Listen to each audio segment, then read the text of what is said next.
여러분, 혹시 오늘 하루도 감정의 몸살을 앓고 계시진 않나요?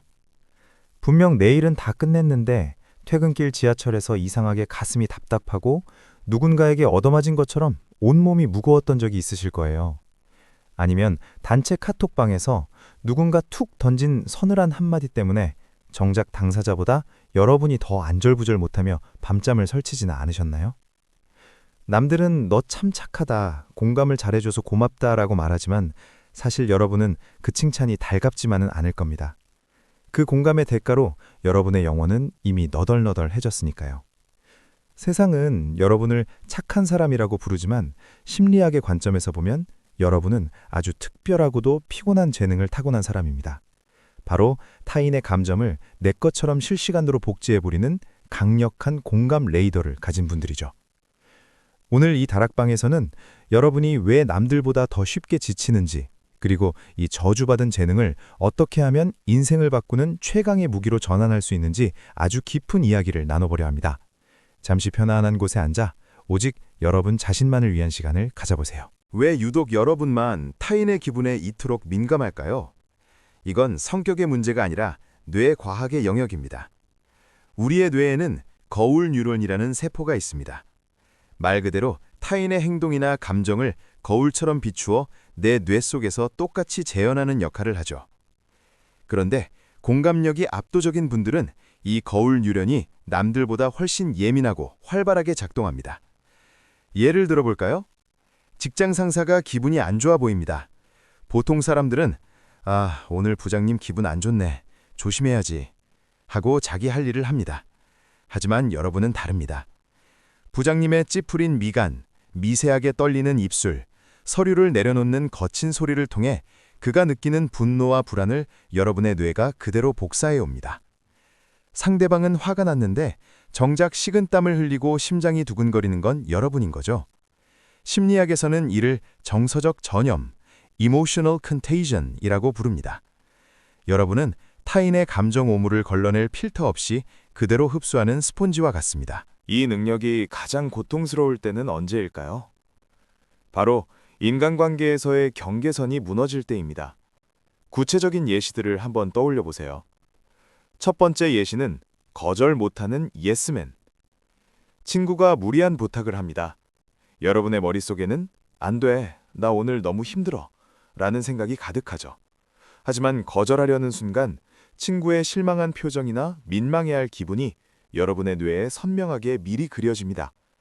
그 미리 느껴지는 미안함이 너무 커서 결국 여러분은 내키지 않는 약속을 잡고 맙니다. 두 번째 예시는 눈치 보느라 정작 내 마음은 뒷잔. 점심 메뉴를 정할 때나 회의를 할 때 여러분은 항상 타인의 표정을 살핍니다. 누군가 메뉴가 마음에 안 들어서 입술을 움찔거리면 마치 내가 잘못한 것처럼 마음이 불편해지죠. 모두의 기분을 좋게 만들어야 한다는 강박. 그 평화를 유지하기 위해 여러분은 오늘도 자신의 목소리를 죽입니다. 세 번째 예시는 가스라이팅의 표적이 되기 쉽다. 슬프게도 이런 높은 공감력은 나르시시스트나 가스라이팅을 일삼는 사람들에게 아주 좋은 먹잇감이 됩니다. 그들은 여러분의 미안해하는 마음을 이용합니다. 여러분은 그들의 잘못조차 오죽 힘들면 저럴까라며 대신 변명해주고 있진 않나요? 여러분이 손해를 보는 이유는 능력이 부족해서가 아닙니다. 타인의 아픔을 외면하는 것이 여러분에게는 신체적인 고통만큼이나 크게 다가오기 때문입니다. 이제 이 피곤한 재능을 여러분을 지키는 통찰력으로 바꿔야 합니다. 다락방에서 드리는 3가지 처방전을 꼭 기억하세요. 처방전 첫 번째, 감정의 소유권 등기부등본 확인하기. 누군가 여러분의 다락방에 쓰레기 봉투를 던지고 갔다고 상상해 보세요. 그 봉투를 열어보고 왜 이런 걸 나한테 줬지? 라며 울고 있는 건 아무 도움이 안 됩니다. 그건 여러분의 쓰레기가 아닙니다. 상대방이 화를 낸다면 그건 그 사람의 문제입니다. 그 사람이 해결해야 할 감정의 숙제를 여러분이 대신 채점해 주지 마세요. 마음속으로 선을 그으세요. 저 사람의 분노는 저 사람의 것이고 내 마음은 여전히 평화로운 다락방이다. 처방전 두 번째, 고화질 렌즈를 전략적 도구로 쓰기. 남들의 감정을 잘 읽는다는 건 엄청난 데이터 분석 능력을 가졌다는 뜻입니다. 이 능력을 불안이 아니라 비즈니스와 관계의 전략으로 써보세요. 협상 테이블에서 상대가 긴장했다는 걸 눈치챘나요? 그럼 그 타이밍에 따뜻한 차 한 잔을 권하며 주도권을 잡으세요. 친구가 위로가 필요해 보이나요? 그럼 100마디 말 대신 그저 곁에 있어주는 것만으로도 여러분은 대체 불가능한 존재가 됩니다. 공감을 감정 소모가 아닌 상황 파악 도구로 치부하는 연습이 필요합니다. 처방전 세 번째, 자기 공감의 시간을 의무적으로 갖기. 스펀지는 물을 빨아들인 뒤 반드시 꽉 짜줘야 다시 쓸 수 있습니다. 하루에 단 15분이라도 감정의 배수구를 여는 시간을 가지세요. 명상도 좋고 아무것도 적지 않은 일기에 욕을 써도 좋습니다. 오늘 내가 느낀 감정 중 몇 %가 진짜 내 것이었지? 라고 자문해보세요.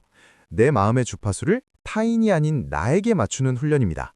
여러분, 다락방의 촛불이 이제 조금씩 잦아들고 있네요. 오늘 이야기를 듣고 어떤 생각이 드셨나요? 혹시 나는 너무 예민해서 세상 살기 힘들다라고 자책하고 계셨다면 이제 그 생각을 바꾸셨으면 좋겠습니다. 타인의 아픔을 내 것처럼 느낄 수 있다는 건 여러분이 그만큼 인간으로서 정교하게 빚어진 존재라는 뜻입니다. 여러분은 남들이 보지 못하는 세상을 보고 남들이 듣지 못하는 마음의 소리를 듣습니다. 그 능력은 여러분을 괴롭히기 위해서가 아니라 세상을 더 따뜻하게 만들고 여러분 자신을 더 깊게 이해하기 위해 주어진 특별한 선물입니다. 다만 이제는 그 선물의 포장지를 여러분 자신을 위해 먼저 뜯어보세요. 여러분이 행복하고 단단해야 그 빛이 타인에게도 닿을 수 있습니다.